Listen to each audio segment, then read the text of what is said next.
We have a major update on the injury status of one of the Islanders' top defensemen to discuss on this episode of Islanders Digest. We're going to be talking about that and how this update will have major implications on the season, including moves that are coming ahead and the power play. But before we get to that, be sure to subscribe to Islanders Digest. If you're an Islander fan and you want more Islanders content, be sure to subscribe to this channel. Be one of our first 100 subscribers. You won't regret it. With that, let's get right into the update, and it is a positive one. Stefan Rosner has tweeted that Noah Dobson was a full participant in practice.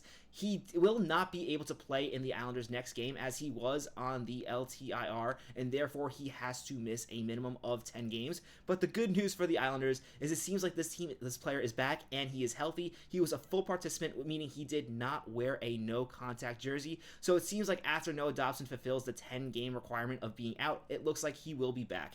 And this is definitely good news for the Islanders. The Islanders need Noah Dobson, and they need him to be himself if they are going to have a shot at making the playoffs. The Islanders have really struggled this season. They've especially struggled on the power play, where Noah Dobson is supposed to help. He has not been having the best year. That's one of the reasons why fans want to trade him, but I think fans are definitely too critical of Noah Dobson. There's a reason why he's so valuable, and while so many teams in the league want this player, Noah Dobson is an incredible player. When he is playing at his best, he is a valuable asset. And getting right into things, before we talk about the power play, because this definitely is going to have major implications for the power play, I do want to talk a little about the roster and who is going to be leaving the roster once Noah Dobson is back in. The pairs at practice, although the pair displayed here as the second pair, practice as the third pair in practice, even though that doesn't matter too much. Just thought I'd note that. Alexander Romanov played with Tony DeAngelo. Adam Pelech played with Scott Mayfield. I think those two pairs are definitely going to stay the same once Noah Dobson returns. They might change things up a bit, but definitely those four players will remain in the lineup. Then on the third pair, we have Scott Perunovich and Ryan Pulock. Right now, there is an asterisk with Ryan Pulock, as the Islanders haven't fully cleared him from injury, but considering that they put Dennis Cholonsky on waivers the other day, it is pretty clear that Ryan Pulock is ready to go. If he cannot go for some reason in the next game against Dallas tomorrow at 7:30, Adam Bovequist will definitely take the role for that game. After looking at this roster, we definitely need to talk about which player is going to sit once Noah Dobson returns. And I think that is unfortunately going to be Scott Perunovich. Out of all the players on this lineup, he has been on the team for the least amount of time, and even though he has played really well for the Islanders are definitely going to want to get Noah Dobson back in that lineup as soon as possible. I assume he's going to step in for Scott Perunovich, and Scott Perunovich will become the Islanders' 7th defenseman, meaning likely when Noah Dobson is activated off the LTIR, Adam Bovequist will likely be put on waivers. I can't really see the Islanders trading him. Only a few weeks ago, they acquired him from the Florida Panthers on waivers, meaning the Florida Panthers either they were not able to find a trade partner for him, or they were trying to keep him in the minor league system. So the Islanders will probably be sending him down on waivers. Whether or not another team takes him, that will be yet to be seen. The Islanders did take him, but they were in a pretty desperate situation. He has played pretty well for the Islanders, but when it comes to waivers, if you're going to claim a player, you have to be able to take them on your team, and it might mean getting rid of another player. So it will be left to see. It'll be left to be seen if another team does claim Adam Bovequist, assuming the Islanders do put him on waivers and they don't trade another player. Now, as I said before, this move is definitely going to have major repercussions for the power play.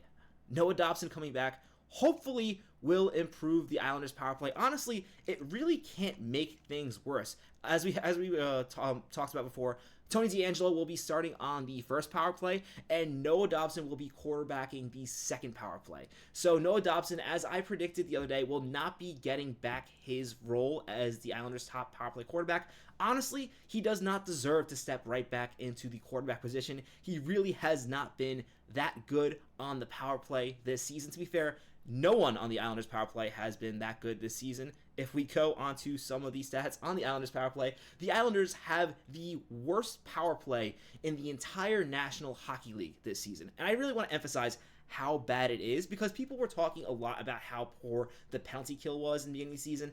And yes, they have turned that around, but we really need to talk about how bad this Islanders power play is, because it really should not be this bad. The Islanders have scored on 11.5% of their power plays. And if that does sound pretty terrible, it is terrible. This is a terrible statistic.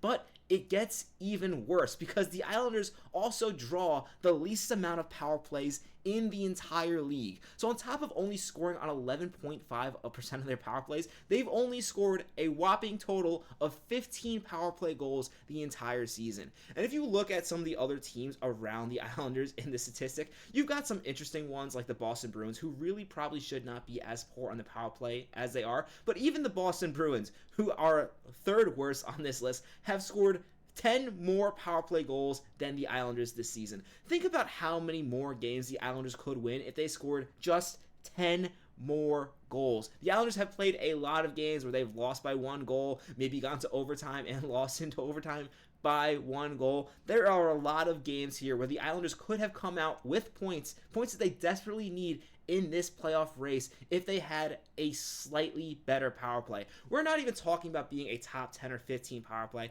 Let's be real, that is not going to happen, especially not this season. They can make changes in the future. Honestly, the most infuriating part of the Islanders power play is they have the personnel. I mean, look at teams like the Anaheim Ducks. Even the Anaheim Ducks, who really don't have anywhere near the amount of talent as the Islanders do on their lineup, have a better power play, marginally, but a better power play than the Islanders. They've scored 3 more goals on the power play. Other teams like the Buffalo Sabres, San Jose Sharks, Seattle Kraken, all these teams, St. Louis Blues, all these teams have less talent than the Islanders.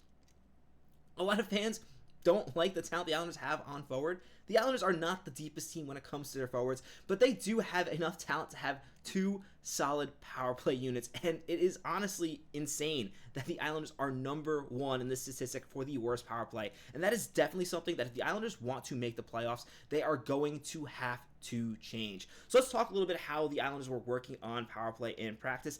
As I said before, they had Tony DeAngelo on the top unit, and yes, this unit already looks pretty decimated without Matt Barzal.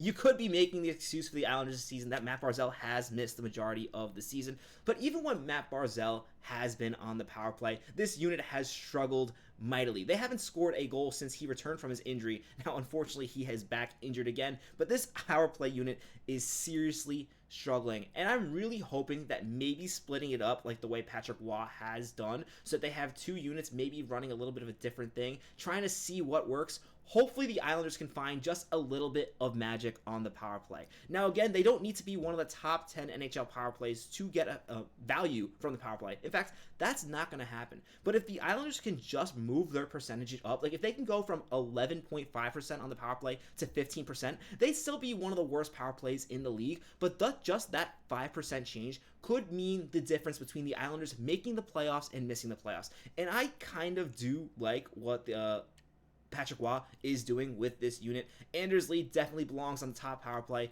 in front of the net. Bo Horvat is a pretty good player in the slot on the power play. I assume that's where he's playing. If not, Simon Holmstrom can definitely play that role as well. Duclair has definitely been struggling, but I really like to see what this unit can do, and I definitely think that Tony DeAngelo is a really strong power play quarterback. We've seen it on other teams. We've yet to see it so far with the Islanders. Granted, they really haven't had that many opportunities. I'm really hoping that Tony DeAngelo can really help this Islanders power play honestly, just be relevant. At this point, the Islanders get a power play, and as a fan, you don't even get excited. You know they're not going to score. That's how bad the Islanders power play has been. We'll take a quick look at the second power play unit. Now, this is the power play unit where Noah Dobson will be playing when he returns. I'm assuming he will be playing Scott Peronovich's spot. Ryan Pollock, again, he has the asterisk right now. He's going to be playing. So the first game the Islanders come back, this will likely be the second power play unit, but I assume once Noah Dobson comes back to the lineup, this will be his spot. And this is really where we need to see Noah Dobson improve. We really need to see him be a better quarterback on the power play. I feel like a lot of times this season, when his struggles have really come out, he's really become one-dimensional on the power play. And honestly, one thing I'm honestly hoping about the acquisition of Tony DeAngelo, as a more experienced power play quarterback, I'm hoping that Tony DeAngelo can maybe mentor Noah Dobson a little bit, giving him some tips, because honestly, the Islanders really have never had, since they've had Noah Dobson, they've really never had a top power play quarterback. They had Devin Tays that one season where Noah Dobson played, and I'm sure he gave him some tips, but really it would be good for Tony DeAngelo to really give Noah Dobson some mentorship on how to be a power play player, and maybe help Noah Dobson hit his potential. as we're going to show here, Noah Dobson has been an effective power play player at points in the season, but he really has never been that dominant power play quarterback. This season, he only has 7 points on the power play. The year before, he did have 24 points. That's the most points he's had on a power play. He's also had 22 points a previous season, a few years ago. But at no point has Noah Dobson been a dominant force on the power play. And as a defenseman that can put up 50 points even strength, in his best season, he put up 45 points even strength. He definitely has the potential to be a better power play quarterback. So I'm really hoping that that happens. Let me know in the comments if you think Noah Dobson should get his role back on the top power play, or do you think Tony DeAngelo deserves it? Also, let me know who do you think should be leading the lineup once Noah Dobson returns. Do you agree that it should be Scott Perunovich, or do you think it should be a different player? Let me know in the comments. Thank you so much for watching this video. As always, be sure to subscribe. Let's go Islanders.